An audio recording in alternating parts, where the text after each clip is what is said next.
कुर्बान, इस पे जान भी कुर्बान है। वो इस पे दिल कुर्बान, इस पे जान भी कुर्बान है।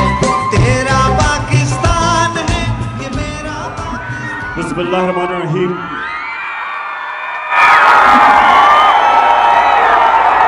इय्याका नअबुदु व इय्याका नस्तईन। जनाब वज़ीर आज़म आज़ाद कश्मीर, मोअज़्ज़िज़ वज़रा, मेंबर पार्लियामेंट और सबसे ज्यादा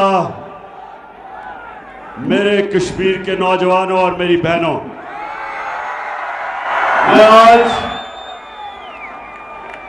आज मैं मुज़फ़्फ़राबाद आपके पास एक ऐसे मौके पे आया हूं, पता चल गया आया सिर्फ शाबाश, अब मेरी बात सुने। तो मैं आपके पास मैं बड़े पाकिस्तान की तारीख का सबसे अहम फैसला कुन वक्त है आज। मुज़फ़्फ़राबाद, आप कश्मीर के बाशऊर लोग हो, आप वो लोग हो जिन्होंने मुसलसल अपनी आजादी के लिए मुसलसल आपने जद्दोजहद किया। हमारे मकबूजा कश्मीर में 1 लाख से ऊपर कुर्बानियां दी हैं लोगों ने अपनी आजादी के लिए। सिर्फ पिछले 35 साल में आजादी की तहरीक तो 100 साल से ऊपर की है, बल्कि 150 साल से कश्मीर के लोग अपनी आजादी के लिए कुर्बानियां दे रहे हैं। लेकिन ये जो पिछले 35 साल, इसमें 1 लाख कश्मीरी अपनी जान की उन्होंने कुर्बानी दी अपनी आजादी के लिए। तो आप वो खास लोग हो। दुनिया में भी मैं जब जाता हूं, बर्तानिया में, अमेरिका, हमेशा मुझे मेरे कश्मीरी मिलते हैं और हमेशा उन्होंने मेरे से यह पूछा कि क्या पाकिस्तान हमारी कुर्बानियां जाया तो नहीं होने देगा। हमेशा पूछते, और मैंने उनको हमेशा ये कहा कि जब तक इमरान खान जिंदा है आपकी कुर्बानियां नहीं जाया होंगी इंशाअल्लाह। हर दुनिया के फोरम पे मैंने आपकी आवाज उठाई, आपका सफीर बना, और ये मेरा वादा है कि जब तक मैं जिंदा हूं हर इंटरनेशनल फोरम पे कश्मीरियों की कुर्बानी को दुनिया को नहीं भूलने दूंगा।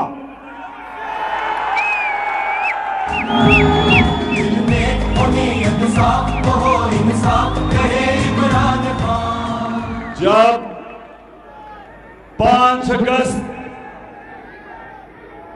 2019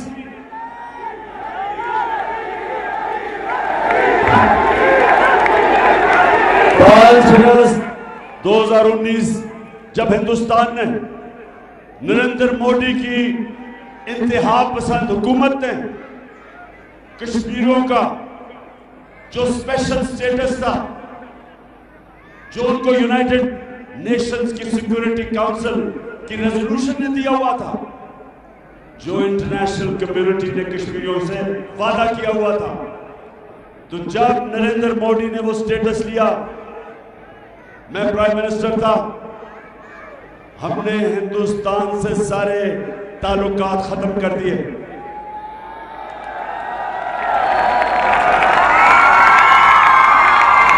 आप सब जानते हैं कि तजारत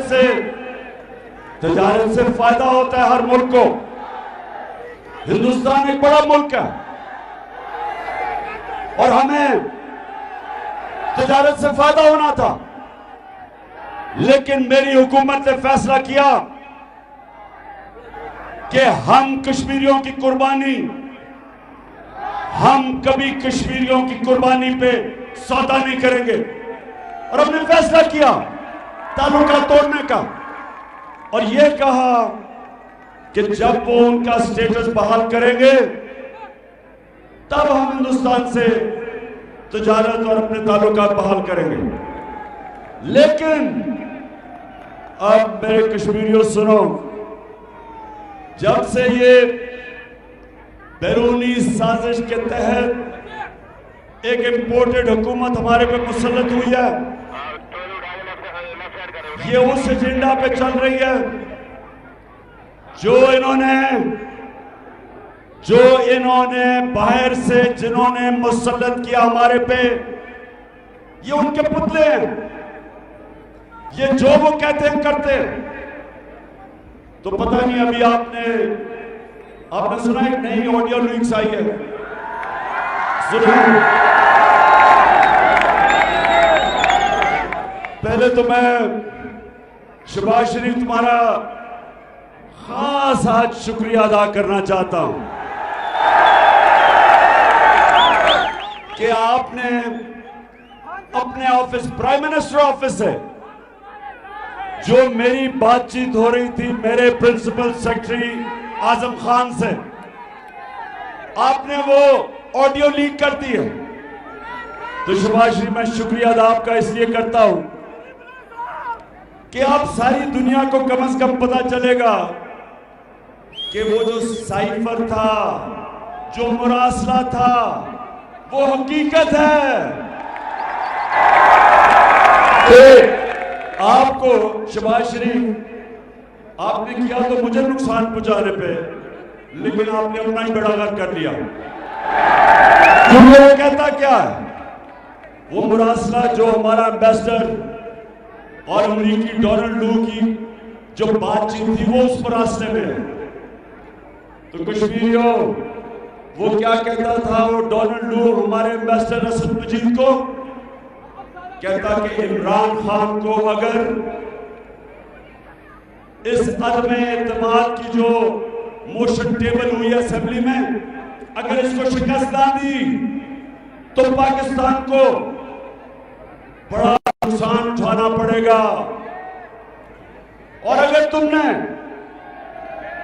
तुमने इमरान खान को फारग करवा के शहबाज शरीफ चेरी ब्लॉसम को ले आए तो पाकिस्तान का फायदा होगा। ये मैंने अपनी तरफ से लगाया है, चेरी ब्लॉसम मैंने डाल दिया, उसने ये नहीं कहा। आपको पता है इसको?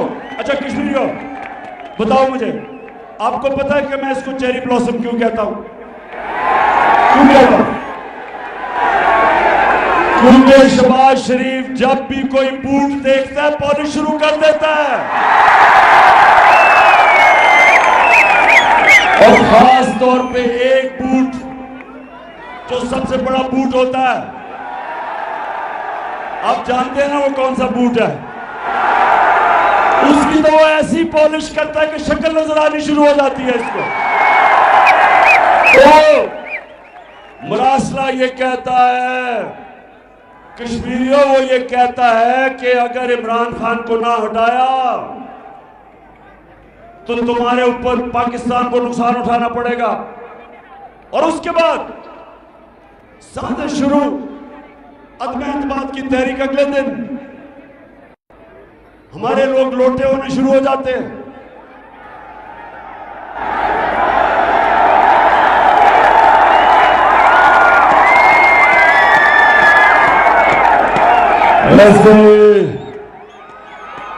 वैसे मुजफ्फराबाद, मुझे पता है कि कश्मीर की असेंबलियों में भी काफी लोटे आते जाते रहते हैं,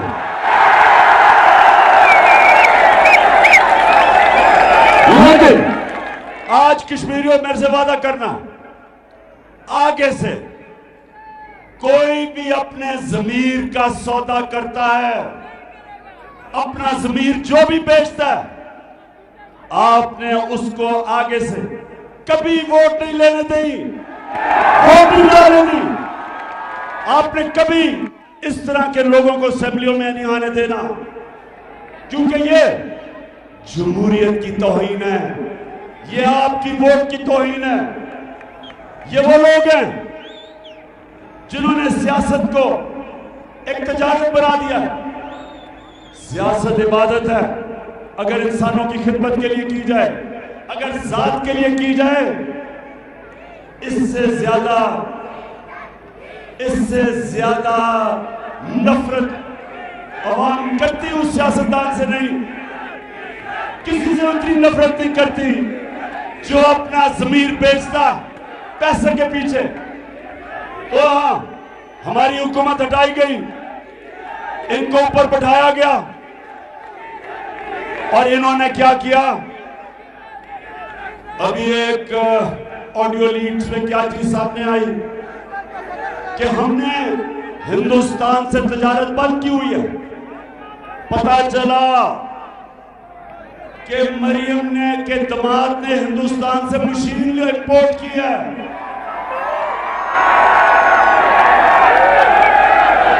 और शहबाज शरीफ अपने प्रिंसिपल सेक्रेटरी को कह रहा है कि मरियम ने ये जो हिंदुस्तान से इसको जो दामाद ने, मरियम कह रही है कि मेरे दामाद के लिए वो इंपोर्ट करो। वो प्रिंसिपल सेक्रेटरी कह रहा है कि हो ये तो बड़ा स्कैंडल बन जाएगी। तो आगे से शहबाज कह रहा है कि उसको कुछ समझाओ, मरियम को समझाओ, लाडली को।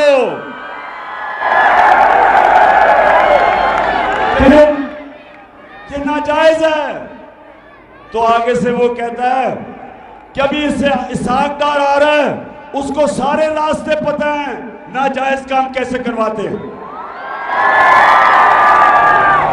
ये सुनेगा कि ये हमारे मुल्क का आज हाल है।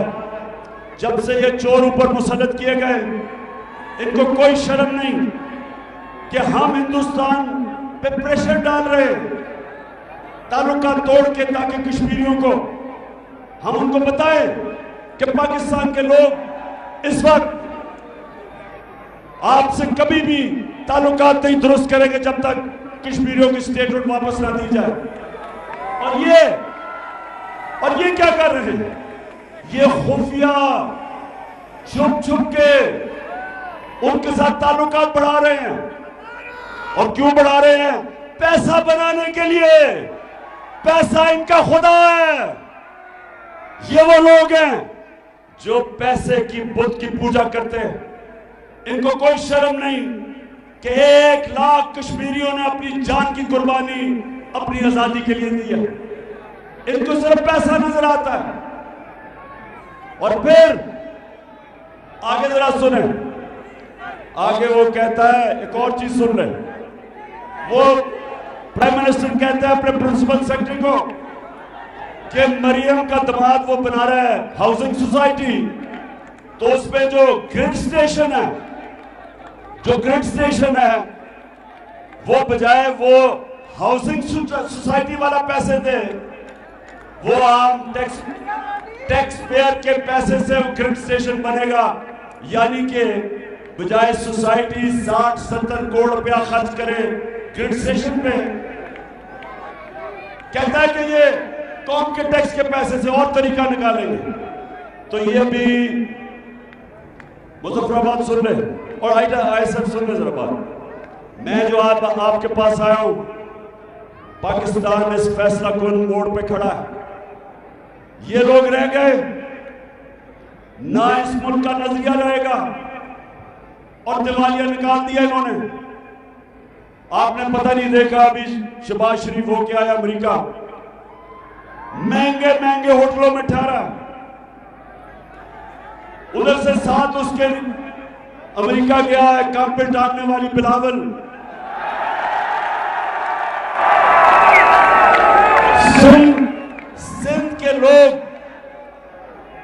सिंध के लोग सैलाब के अजाब से ऐसे उनके हालात हैं, बेचारे घर तबाह, उनके घर जो अनाज पड़ा था वो गया, चावल की फसल गई, कपास की फसल बेचारों की गई, और वो बेचारे सड़कों पे पड़े और बिलावल साहब अमेरिका जाके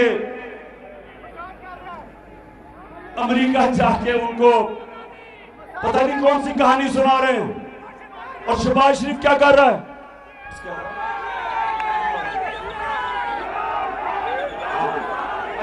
अच्छा कश्मीरियों, अब मैं ये जरा आपको एक चीज दिखाना चाहता हूँ, ये इसमें स्क्रीन पे देखना।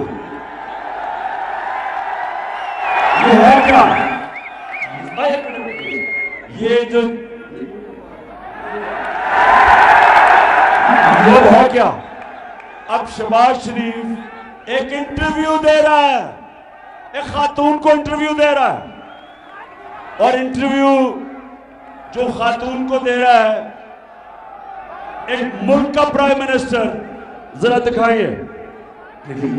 Unless we get substantial relief, how can the world expect from us to stand on our own feet? It is simply impossible, next to impossible. The world has to stand by us. And there's a yawn. I have asked and what is available. Please, through your cameras, have this yawning gap bridged very quickly. The pandemic. It's waiting for us. Please help us and now. Please help us. और कश्मीरियों please help us. हाथ अच्छा, इसे यही नहीं पता कि वो तो टीवी एंकर है, उसके पास किधर से पैसा आया? इसने शहबाज शरीफ ने क्योंकि सूट पहना हुआ था, इसने देखा कि वो गोरा है, गोरी बैठी हुई है, तो शायद उसके पास पैसा हो, तो उसे कहता प्लीज हेल्प अस। सुनिए, यानी उधर जाके ये गैरतमंद कौम है, ये वो कौम है। जब हमारा मुल्क बन रहा था तो जो नारा था कि पाकिस्तान का मतलब क्या, ला इलाहा इल्लल्लाह, अल्लाह तेरे सिवा किसी के सामने नहीं झुकता। और ये तो बेचारी खातून के सामने हाथ बना दिए इसने। Please help us. बुतों से तुझे उम्मीदें, बुतों से तुझे उम्मीदें, खुदा से ना उम्मीदी। ये बता तो सही, और काफरी क्या है? हम अजीम कौम है, हम हैं दुनिया के सबसे अजीम लीडर, ना कभी आया ना कभी आ सकता। हम उसके उम्मत हैं, हम उम्मत है नबी सल्लल्लाहु अलैहि वसल्लम के, और हम वो लोग हैं जिन्होंने दुनिया की इमामत करनी थी। हमारे नबी सल्लल्लाहु अलैहि वसल्लम ने मदीना के अंदर वो लोग जिनकी कोई हैसियत नहीं थी, बस जिनकी कोई हैसियत नहीं थी, उन्होंने उन लोगों को दुनिया के लीडर्स बना दिया। 2 सुपर पावर्स उनके सामने गिर गई, तारीख का हिस्सा। इंसानों को जो जमीन पे रींग रहे थे उनको पर दे दिए, जिसको बाद में इलामा इकबाल कहते हैं, इकबाल का शाहीन बना दिया। कई 100 सालों तक मुसलमानों ने दुनिया की इमामत की, उन्होंने भीख मांग की और कर्जे लेके नहीं की, उन्होंने उनके अंदर गैरत डाली, ला इलाहा इल्लल्लाह का मतलब लोगों को समझाया कि ये किसी इंसान के सामने झुकना शिर्क है, किसी सुपर पावर के सामने झुकना शिर्क है, खौफ के बुत की पूजा करना शिर्क है, पैसे की लालच के अंदर अपने जमीर को बेचना शिर्क है। जो भी इंसान राय हक से हटता है लालच में या खौफ में, मेरी नजर में वो शिर्क है। क्योंकि ला इलाहा इल्लल्लाह एक इंसान को बड़ा इंसान बनाता है, खुददार इंसान बनाता है। इंसान जब अपने पैर पे खड़ा होता है अल्लाह उसको ताकत देता है। हमें इन्होंने दुनिया में जलील किया। ये जरा अच्छा आप भी कश्मीरी हो, जरा ये एक और सुन लो। वो अंग्रेजी में था, ये उर्दू में बोल रहा है। मैं सऊदी अरब से होके आया हूँ, मैं यूएई के होके, अभी मैं तुर्की होके आया हूँ, और मैंने उन भाइयों को कहा कि आप हमारे बड़े अजीम भाई हैं, हमेशा आपने हमारी मदद की। और मैंने यही कहा, जब मैं आया हूँ तो आप समझे कि शायद ये मांगने आया है। मैं मांगने नहीं आया, लेकिन मजबूरी है। जिस तरह माजी में 75 साल में आपने हमारा हाथ बटाया है, कुछ ऐसा आप हाथ बटा। मैंने कहा मैं वादा करता हूँ कि इंशाअल्लाह हम पूरी कौम हम मिलकर दिन रात मेहनत करेंगे, पसीना कराएंगे अपनी कौम में। यानी के मैं मांगने नहीं आया, लेकिन मजबूरी है। आप अभी यहां से स्टेडियम से बाहर निकले, जो आपको मांगने मिला, जो मांगने वाला मिलेगा वो ये कहेगा मैं मांगना नहीं चाहता, लेकिन मजबूरी है। ऊपर से क्या कहता है एंड में? कहता कि मैं आपसे वादा करता हूं कि ये सारी कौम खून पसीना एक करके पैसा वापस करेगी। शहबाज शरीफ हो, ये कौम तो 70 साल से खून पसीना एक कर रही है। तुम्हारी तरह के लोग पैसा चोरी करके मुल्क से बाहर ले जाते हैं।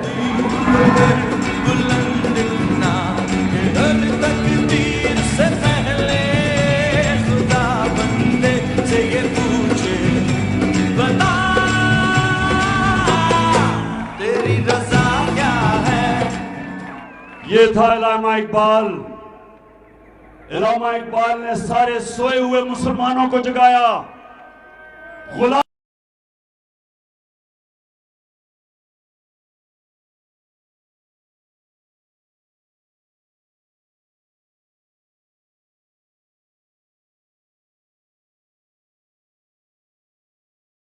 हिंदुस्तान में उन्होंने मुसलमानों को जगाया, जो आज आपके बॉर्डर के उस तरफ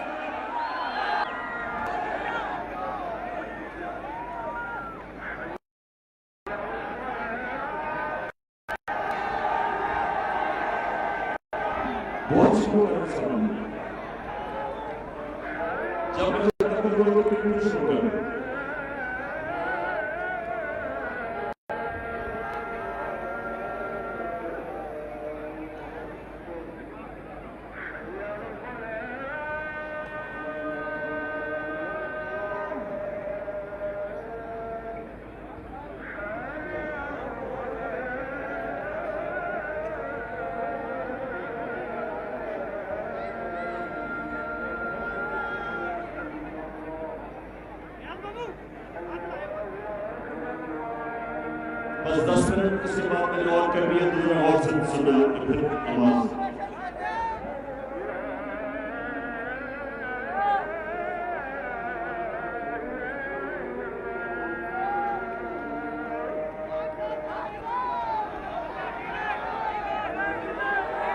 अच्छा जी, अच्छा अभी परसों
माशाल्लाह,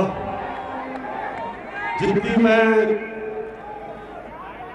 मेरे कश्मीरियों, मैं तकरीबन सारी दुनिया फैला हूं, लेकिन जो ये अल्लाह ने मुजफ्फराबाद में खूबसूरती दी है, बहुत कम जगह पे अल्लाह ने ऐसा खूबसूरती दी है। अच्छा कश्मीरियों, सुनो, पहले दो बातें मैं करना चाहता हूं, फिर आप मुजफ्फराबाद और आजाद कश्मीर पे आना चाहता हूं। सबसे पहले इस मुल्क के ऊपर जो जुल्म हुआ, एक आदमी परसों वापस आया, 5 साल बाहर भाग के, करप्शन केसेस से डर के बाहर भाग गया। इसने 2000 में रिटर्न एफिडेविट दिया कि ये कैसे शरीफ खानदान का पैसा चोरी करके, मनी लॉन्ड्रिंग करके मुल्क से बाहर भेजता था, और फिर वो कैसे पैसा, चोरी का पैसा वापस मुल्क में आता था रिमिटेंसेस के नाम पे। इसकी कन्फेशनल स्टेटमेंट है। फिर बात भाग गया समझौता करके मुशर्रफ से, फिर ये नवाज शरीफ के साथ एनआरओ लेके वापस आ गया मुशर्रफ के दौर में। फिर जब बस सब चुप, थोड़ी सी जरा मुझे बात करने दो। फिर आईएसएफ में डिसिप्लिन आना चाहिए, थोड़ा सुनो। फिर अभी ये जब भाग गया था पहले प्राइम मिनिस्टर के जहाज में, जब नैब ने इससे पूछा कि बताओ जनाब, अरबों रुपए की आपकी प्रॉपर्टीज किस पैसे से आई, पसीना पसीना निकला बाहर नैब से और जहाज में प्राइम मिनिस्टर के बैठ के भाग गया। अब ये फिर वापस आया। मैं सवाल ये पूछता हूं कि अगर इस तरह के लोगों को हम एनआरओ दे देंगे, इनसे डील करेंगे, तो मैं सवाल पूछता हूं कि ये जेलों के अंदर गरीब लोगों को क्यों कैद किया हुआ है? कि साइकिल चोरी, भैंस चोरी, गाड़ी चोरी जेलों में, जो अरबों रुपया इस मुल्क का चोरी करके बाहर ले जाते और डील करके वापस आ जाते, इससे ज्यादा इस मुल्क की तौहीन क्या हो सकती है? मुझे ये बताएं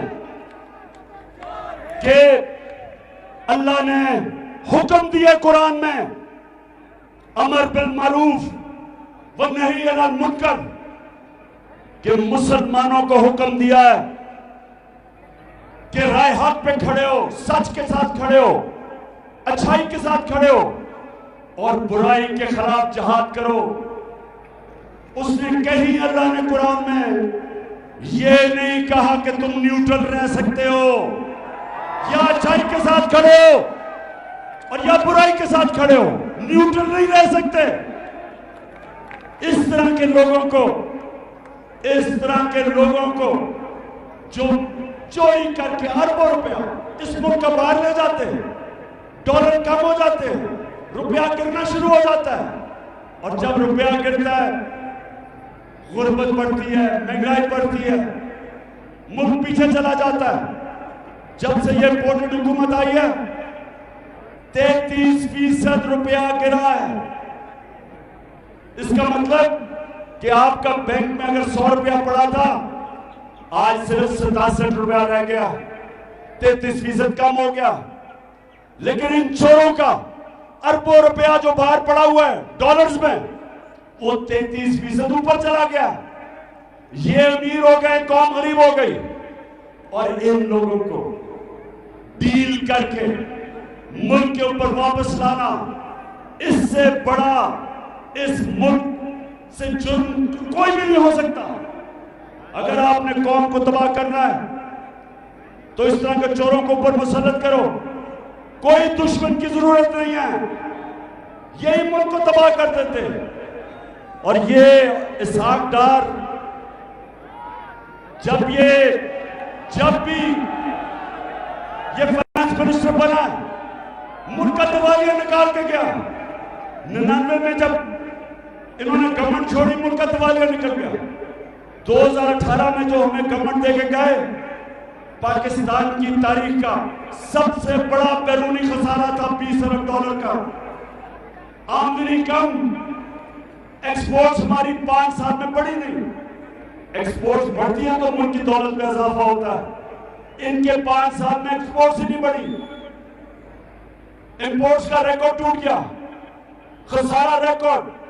दुनिया में तेल आधी कीमत पे था, जो हमें हुकूमत मिली थी $100 से ऊपर था तेल, इनके दौर में $50 का तेल था। उसके बावजूद तारीखी खसारा छोड़ के गए और अब फिर इसको वापस ले आए।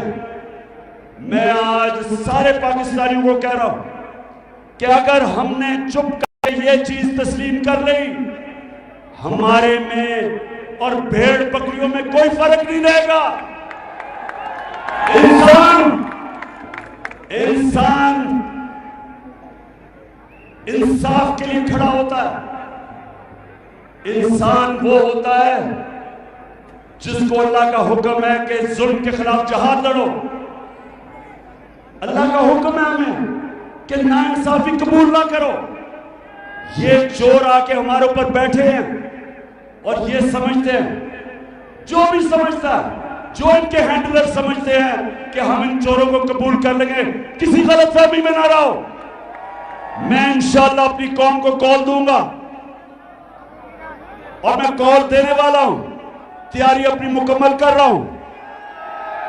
और जब मेरी तैयारी मुकम्मल हुई तो आपने आजाद कश्मीर में भी मेरे साथ आना है। और उसकी वजह है क्योंकि इंपोर्टेड हुकूमत ने जो आजाद कश्मीर का पैसा था वो कट कर दिया। हमने जो टैक्स इकट्ठा किया था पाकिस्तान की तारीख में सबसे ज्यादा टैक्स, 6000 अरब रुपया पाकिस्तान की तारीख में सबसे ज्यादा टैक्स था। आपका हिस्सा उसमें से 200 अरब बनता है। इन्होंने आपको 60 अरब भी नहीं दिया। 200 अरब में से इन्होंने कट करके 60 अरब आपको दे रहे हैं। और ये मेरी बात सुन लें कि मुझे जब हुकूमत मिली थी तब मुस्लिम लीग की हुकूमत थी इधर, उसके बावजूद हमने इनको पिछले साल से ज्यादा पैसा दिया। अब जब से ये आए हैं इंपोर्टेड हुकूमत, इन्होंने आपका शेयर कम कर दिया। और इसलिए जब मैं आपको कॉल दूंगा, आपने अपने बच्चों और इस मुल्क के मुस्तकबिल के लिए मेरे साथ निकलना है। बताएं आजाद कश्मीर तैयार हो? और एक और मैं आखिर में बात कह दूं, ये चीफ इलेक्शन कमिश्नर नहीं है, ये चीफ पाकिस्तान का इलेक्टरल फ्रॉड है। ये 2 नंबर आदमी साबित